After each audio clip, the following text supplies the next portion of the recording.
Okay, great. Welcome to a special agenda. We're going to do that again in a second because I'm having a little bit of technical. Sorry, guys. Okay.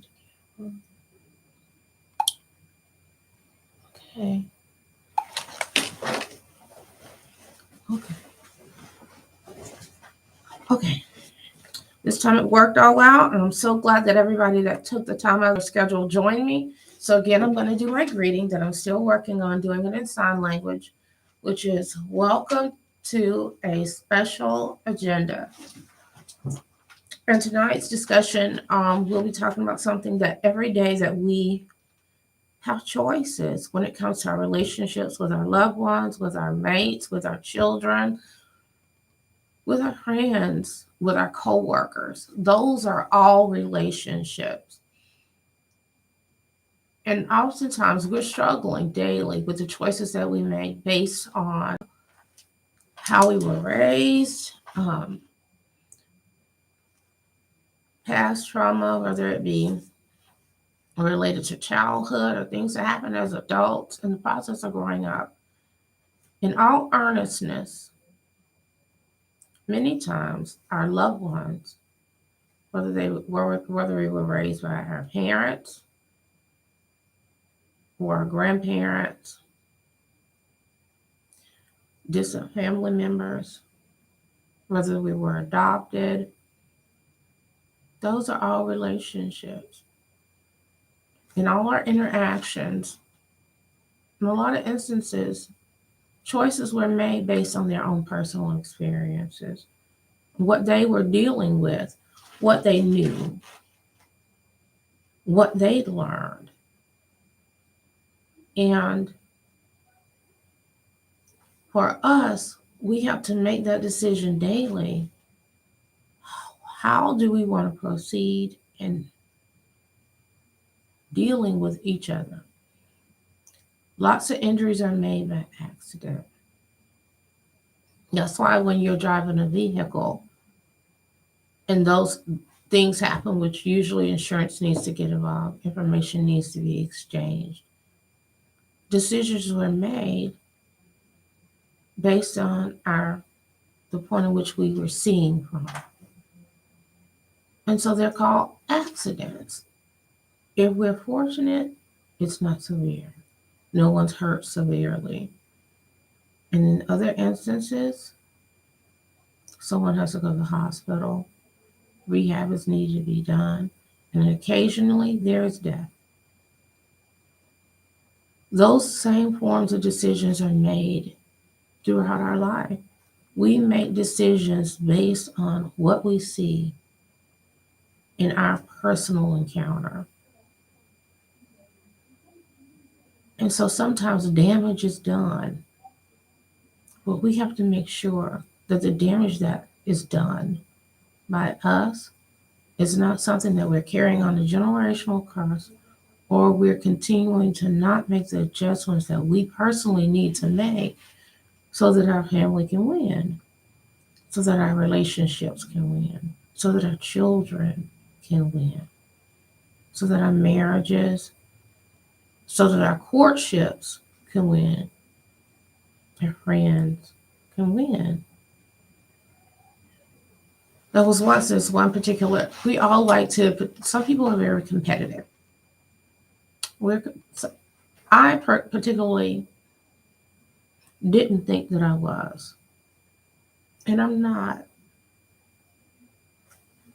to degrees. And I'll say that as a form of correction for myself and honesty, in that the ways in which I am competitive is not in games. Like, it doesn't bother me if I lose in a card game. It doesn't bother me if I don't win in a particular sport that I'm participating in. Those forms of competitive, I am not. But I I realized later that I was competitive in other ways that was unhealthy. And there are other people who have those issues too, in which it causes damages in their relationships, and not realizing that what you'll win would be a divorce. What you'll win is to lose your friend. What you'll win is to injure your children because you personally feel like you had something to win by allowing them to know that you were right. Sometimes being right doesn't mean what you think it means. And for me, I began to realize that what I learned through the years was unhealthy. My parents were doing what they knew to do, but they were becoming from, like many parents, in a place of being broken. There were components in their upbringing which wasn't not necessarily just traditionally,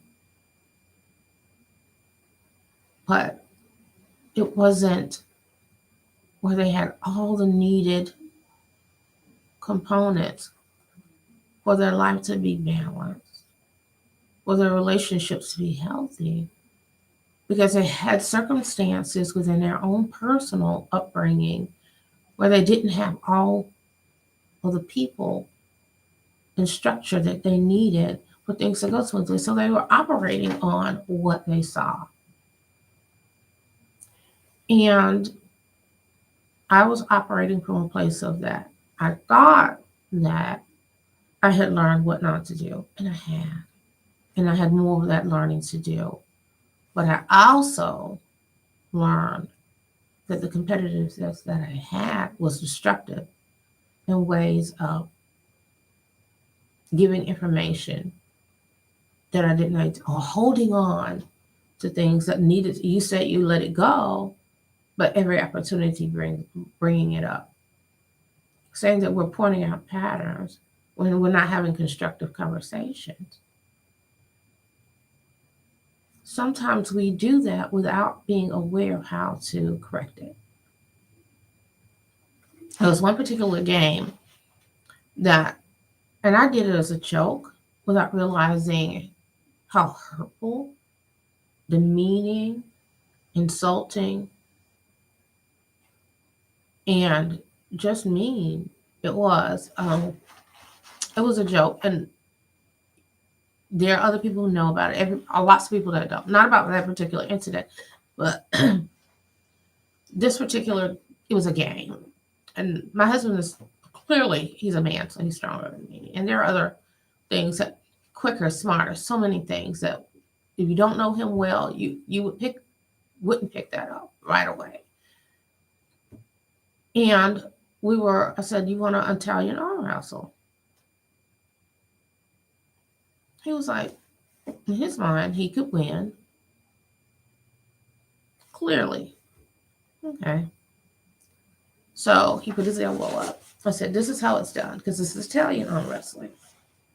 Put your elbow up like this. They put theirs up, and they're like this. But you put your hand on the outside of it, and you both pull. Now, clearly, he's stronger than me. So he won. But the result of that was he punched himself in the face. And the shock on his face, and then the hurt. I knew what the outcome was going to be. He did not. He thought he was obliging me. It wasn't something that he introduced, it wasn't his idea to play. And then I realized the damage I had done. One, he no longer trusted me in that way anymore. Two, I hurt him and I caused him to hurt himself. And for what? To teach him a lesson? What lesson did I teach him? Don't trust her. She's mean and either doesn't realize it or doesn't understand the damage it does or doesn't care.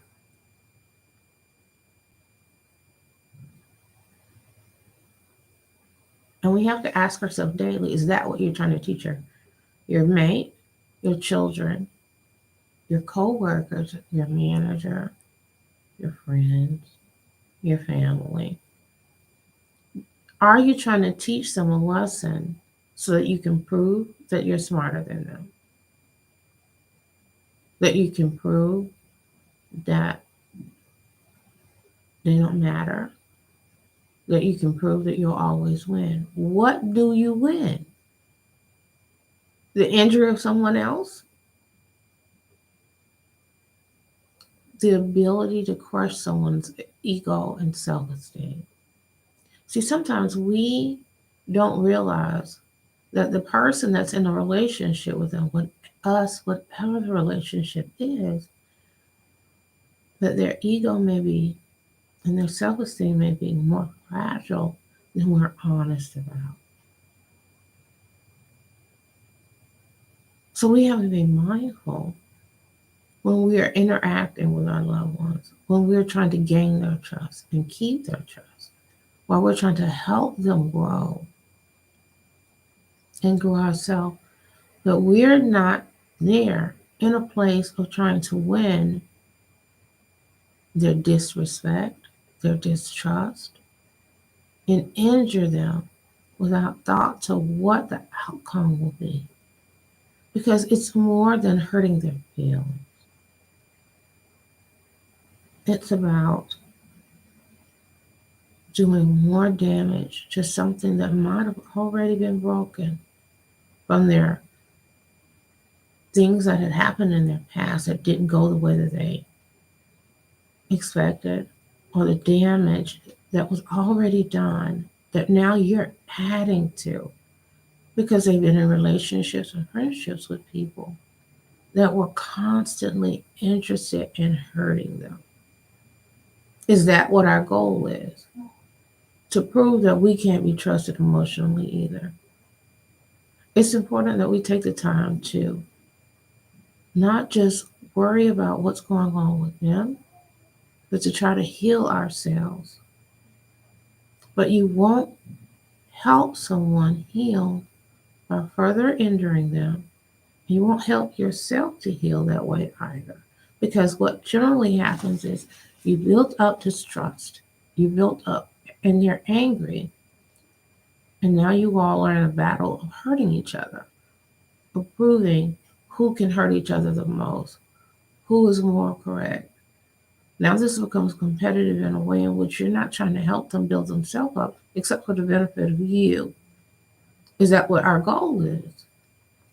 And when you do that to your children, you're continuing the cycle or creating one in which they no longer trust themselves. They don't trust their own judgment. They can't trust you.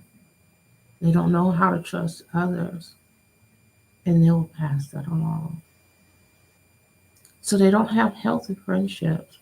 And it's hard for them to have healthy courtships either. Even if they're spiritual and healthy individuals when it comes to scripture and understanding God's standards, if they're broken in other ways, and we are continuing a pattern of causing them to be hurt and be critical, we're also teaching them to be critical. And if they can't trust anyone, or they don't know what to look for, or they don't know how to help that balance, and they don't know how to not have a competitive spirit in which they are constantly trying to hurt people, we are hurting them in ways that generationally they will continue to have to deal with or start dealing with. There's one particular book I found recently that I am in love with, and it's Keys to Developing Your Child's Self-Esteem. We don't know how significant that is, and all we honestly are as adults are children that got bigger. We do. Our Heavenly Father's standards, had our first parents not committed the sin that they did, we would be perfect. And in His eyes, we are children. We will always need to seek Him. We will always need and have his support. We will always have his love and attention, and he never tries to hurt us.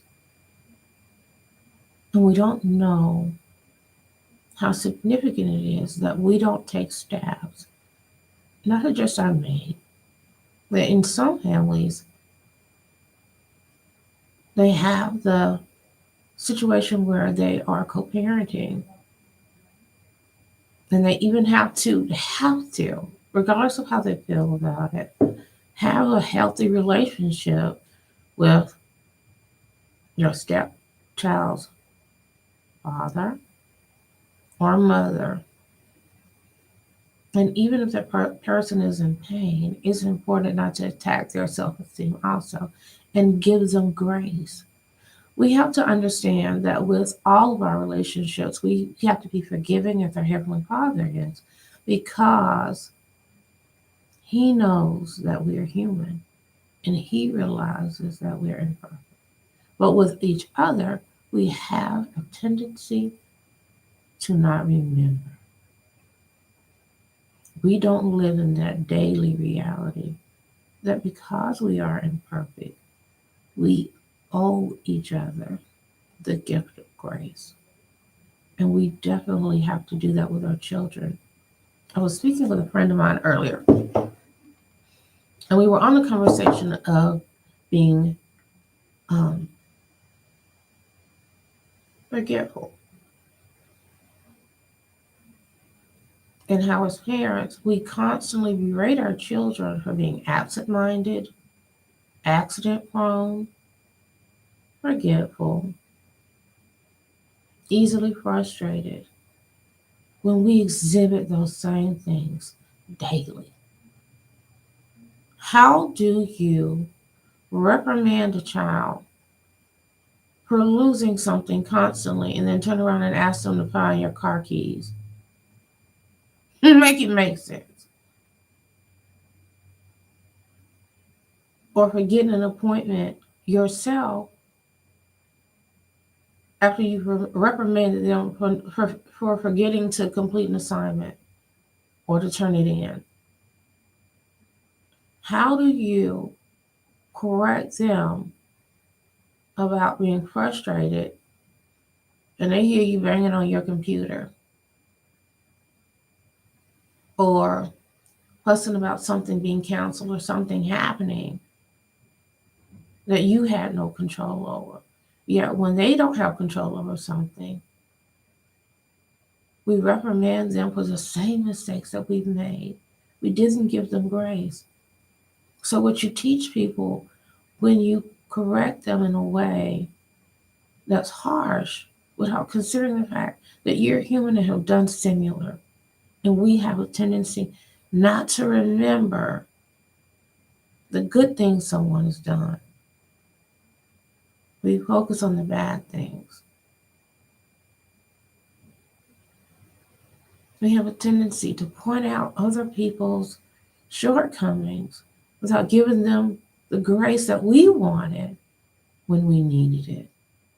When your day is going awful, and some of the things are out of your control, and there's some of the things are because of our own personal imperfection, how do you help them to feel like they matter? When we do that to them, and we do that to our mates, and we do that to our significant other, whether it's someone that you've been dating or your fiance for a long time, or a parent that you all are no longer in a relationship which would you live together but you're raising a child together. How do you not understand that they need grace too? Because they're gonna make mistakes. It should not always be a character assassination when someone makes errors, because they will. They're human. And if we expect God's forgiveness, we're supposed to be forgiven. We're not perfect. Does it mean that you can't bring it up? No. But how do you bring it up? I'm going to read you something from this book that I am in love with. I got to put my glasses back on. Okay. And it is a poem by Carl E. Pickard, a PhD. And it says in support of self-esteem. And it is, if people like me or they do not, if I win or if I lose, if I have lots of money or not very much, if I am treated well or badly, if I encounter fortune or adversity, if I succeed or if I fail, if I find love or I do not, if I appear attractive or I am rather plain, if I am smart as others are not as smart, if I feel well or I feel sick, if I perform to my credit or to my blame, either way, I will claim the self respect that I deserve. I will value who I have, who and how I am. I will keep faith with the good that resides in me. I will be grateful for all the human nature that is mine. I will try to do what I believe is best and right. I will forgive myself when I am not. And I will work to improve myself the best I can. I hope that was beneficial, not just for our children in our relationship, but for the grace that we build within ourselves. Oftentimes, many people who lash out and are angry and are depressed, we don't give ourselves grace either. So you can't give someone something that you don't have. If you don't have it for you, if I don't have $5 and you ask me to borrow it, I can't give it to you because I don't possess it. I don't have it. So I can't give you what I don't have. I can't. We have to be honest in our intentions, in our relationships, and how we help ourselves, our children, our mates, our significant others, our friendships, our family, our extended family. The grace that they deserve, and we do too. Many of us are doing our best, and those that aren't doing our best, it's because of what we've seen and learned.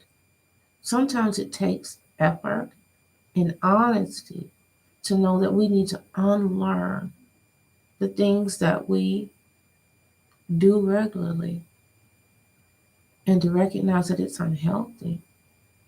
We need a life plan. Where am I going? Why am I going? And what do I plan to do when I get there? What are my intentions when it comes to what I am providing for my family? And am I trying to win without energy, without effort? And am I trying to win with intention and without injury to myself and to them? Because sometimes you'll lose a person, you'll lose a relationship, and even if they're hanging in there, are they hurting so badly that they're not actually there with you? You're disconnected in a way that they're not present anymore. And those are the people that are depressed and many times at risk of self harm, of starting to or clinging to substances, whether it be drugs or alcohol. We want to be mindful that we also, whatever failings that our loved ones have, that we don't jump on a spot that is weak with the intention of telling them all of their failings rather than helping them and building them up. We cannot expect them to rely on others. They're counting on us, and we should do the best that we can to help without injury. A couple of things in this book that I absolutely love, besides that point, it talked about who is in charge of the child's self-esteem. But this can be applied to so many relationships, not just your child. Because as I said, we're all children inwardly. We seek validation, even though we say that we don't. Because what is hard work but attempting to get validation? Attempting to get lots of money is validation. Because we feel, the society has made us feel like if you don't have lots of possessions, if you don't have a lot, that is a priority. And with our Heavenly Father, that's not a priority because He possesses everything. He created everything. And He makes sure that we have what we need. Is one saying that you do not need money to survive? No. And it's perfectly okay to gain possessions, but it's important that we don't lose track of who and what is important. If your children are not doing a job that you find important, they're not living up to the potential that you think that they could achieve or they need to achieve.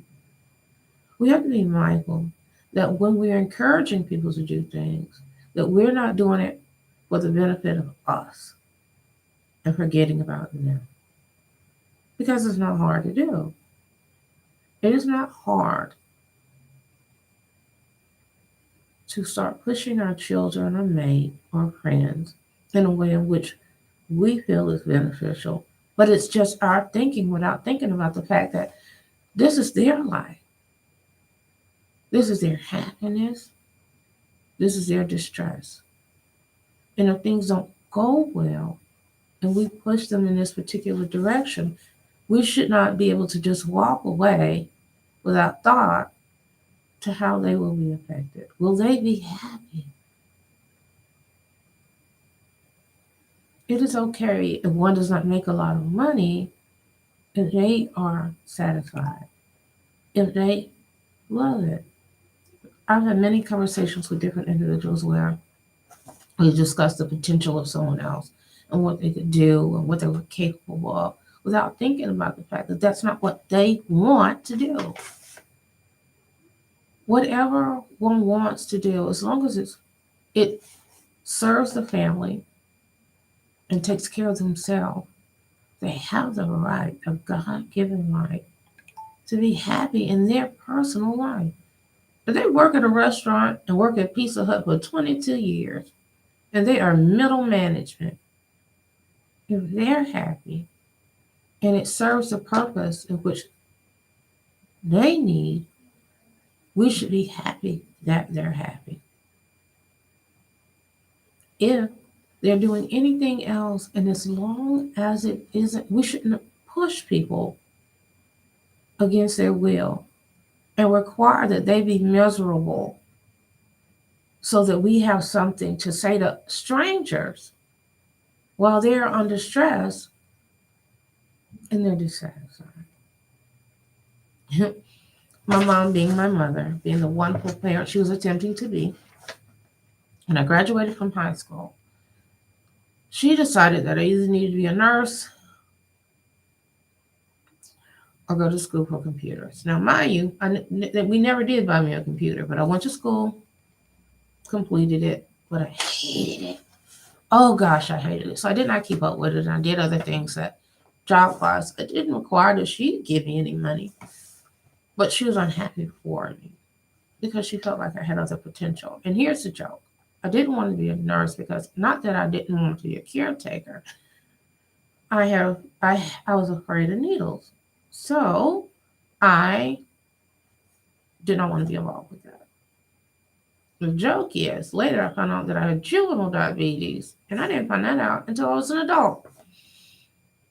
Gestational diabetes that didn't go away, and they found out it was type 1. And that meant I had to stick myself at least 4 times a day. Got a whip before. So mad. Now, but the thing about it was, had I been given time and had not already incurred debt because of her loving attempt, I possibly would have leaned in that direction or found something else. But what I learned from that experience or got from it was that I might end up doing something that I didn't like. And I didn't want to get in more debt. And so I became complacent in what I was doing, and it served what I was doing at the time. Um, Financially, it covered my needs, but she wasn't happy with that. So, unintentionally, her insistence caused injury. Was it on purpose? No. But what I learned from that was to respect others' wishes and understanding, because we do that with our friends sometimes too. And I've been known to be, I'll say mildly, other people say more intense, pushy, for a lack of any other word. Pushy. I can say that. But if someone offers advice, I give more details on that or try to get them to go in a different direction without understanding that there might be reasons that they don't want that. Being supportive doesn't always mean that you agree with what they want to do, but it does mean you don't berate them, you don't insult them, you don't pressure them. Support looks like, if there's anything that can do that I can assist you to get to your best self, I'll do that. Support looks like being encouraging and listening to what they have to say and not trying to hurt them. So we have to be careful as the wardens and caretakers of our family and friends that we don't try to hurt them into winning. Even when you're having a disagreement with a friend, you don't decide to weaponize their words, things they might have told you in the past. And you don't do that with your mate or children. It's not ever helpful that when somebody falls, you kick them because you told them that they would fall based on what was in front of us or was in front of them. So that's the thing about our Heavenly Father. He sees the stumbling blocks in front of us and He warns us scripturally. But He does not injure us further to show that He was right. Love is not egotistical. And when we're dealing with our loved ones, particularly with our children, particularly with our mates, and given the grace that we are awarded daily, we don't injure them. That poem that I read by Carl E. Pickard was an affirmation. I encourage you to look this book up on Amazon and see if you can get a reprint because it's not a new book. But it gave so much support. Chapter 5 was parental self-esteem and how the model works.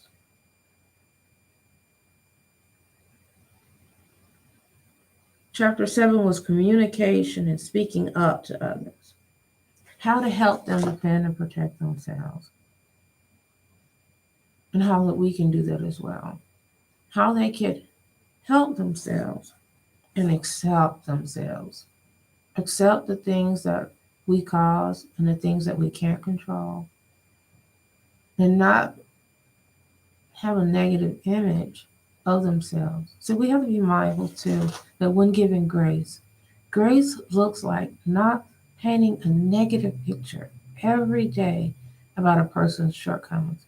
Nobody should wake up to all the blamings of themselves, because we forget that we're always blaming ourselves within our head.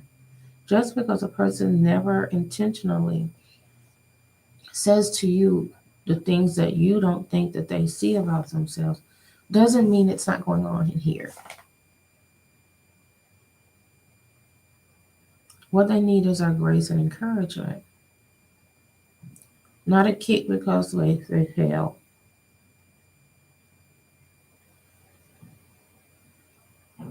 Learning not to nitpick. Everybody should get 2 complaints a day, just 2, that you can give your mate, give yourself, or your children. They can't be large, it can't go on, and you can only say it those 2 things a day. It shouldn't be in with one conversation within one conversation, and it can't continue. But if you get more than 6 during the week, then you can't have it anymore. Because at this point, you're playing a game to win, and what you won was pain.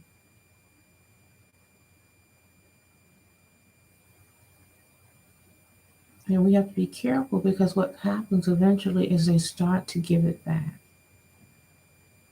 Anytime you have a child that complains constantly, and I was that child, oh, I could ruin a parade. It is what they've been taught. And we have to be mindful of what we're teaching. And if we complain to our mates a lot about them, about everything, we're teaching them that that's the behavior that you want, because that's what we're giving. We're not giving grace. We're giving pain. We're giving injury. That's what we're building, is a broken building. Missing windows, doors hanging off the hinges. Not anything anybody would ever want to live in. So we have to be mindful of that. Sorry, I forgot to do that. We have to be mindful of that. How not to live in a broken building. How not to constantly be injuring each other. Because what you'll win is not a prize you want to display.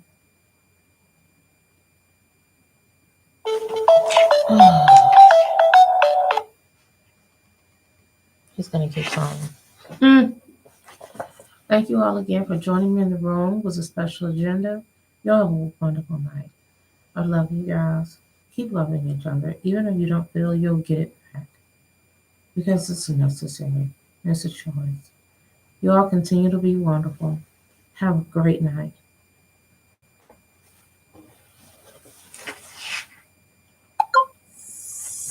Okay. Okay. Okay. Yeah. Oh. Hmm. Okay.